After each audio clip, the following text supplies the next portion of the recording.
ॐ गजाननं भूतगणादिसेवितं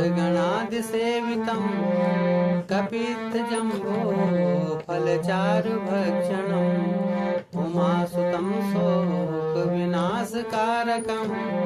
नमामि विघ्नेश्वरपादपङ्कजम्।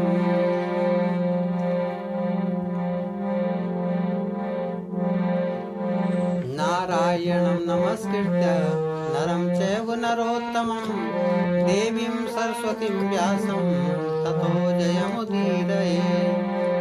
निगमकल्पतरो गलितं फलं सुखमुखादमृतद्रवसंयुतं पिबत भागवतं रसमालयं मुहुरहो रसिका भूभावुका।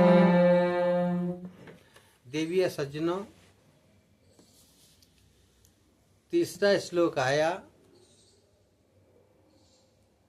कि पेय, पहले आया ध्येय, ध्यान योग्य, सत्यम परम धीमहि का हम ध्यान करते हैं। ज्ञेय, जो जानने योग्य है कि हमारे अंदर पात्रता किस प्रकार आएगी, हमें किन किन विषयों का त्याग करना पड़ेगा।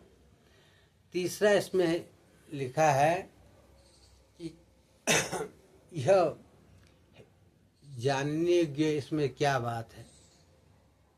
तो निगम कल्प तरोर गलितम फलम, यह श्रीमद् भागवत वेद रूपी कल्प वृक्ष का ऐसा फल है जिसमें न गुठली है और न छिलका है।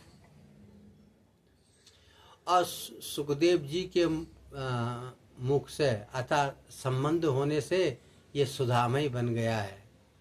रसमालयम, जैसे हिमालय कहते हैं ना, हिम धन आलय, विद्या धन आलय, रस आलय, तो ये सुधामय बन गया है। न इसमें गुठली है और न छिलका है।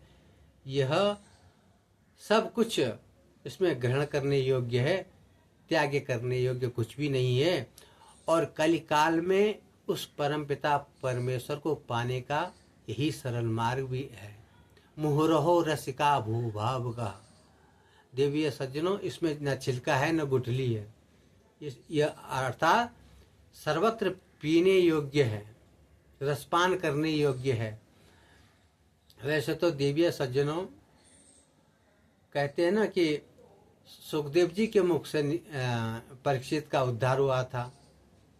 तो सुख में ने तोता यदि किसी फल पर चोंच मार देता है, उसको कोई उसका रसपान करता है तो अधिक मीठा हो जाता है।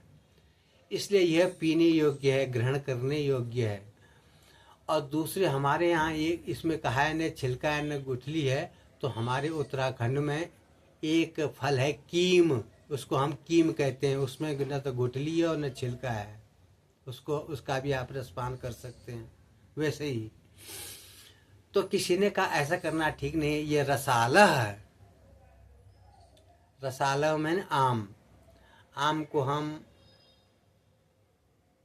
मुंह में डालते हैं ना, बार बार मुंह में डालते हैं, बार बार मुंह में डालते हैं। अन्यथा हम अगर कोई खाना खाते हैं तो एक गिलास मुंह में डाल दिया फिर छोड़ दिया। लेकिन आम ऐसा है कि बार बार उसको हम मुंह में डालते हैं और निकालते हैं। जब तक उसकी हड्डी पसली निकल न जाए तब तक हम उसे छोड़ते नहीं हैं। तो ठीक उसी प्रकार संत महात्मा कहते हैं, जिस प्रकार व्यक्ति मनुष्य उस आम की हड्डी पसली जब तक एक न हो जाए तब तक उसे छोड़ता नहीं है। तो देवीय सज्जनों, जब तक इस शरीर में चेतना है तब तक उस आम की तरह इस श्रीमद् भागवत का श्रवण करना चाहिए। सदा सेव्या श्रीमद् भागवती कथा।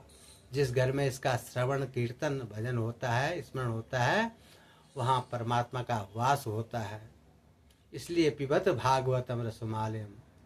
तो कहा कि इसको बार बार पान करोगे तो उस परमपिता यहाँ इस संसार में सुख भोग करके अंतत्वागत्वा आपको परमपिता परमेश्वर की प्राप्ति होगी। राधे राधे, जय श्री कृष्ण। आज के लिए इतना ही। अच्छा लगे देवी और सज्जनों तो लाइक और सब्सक्राइब करना न भूलें। राधे राधे, जय श्री कृष्ण।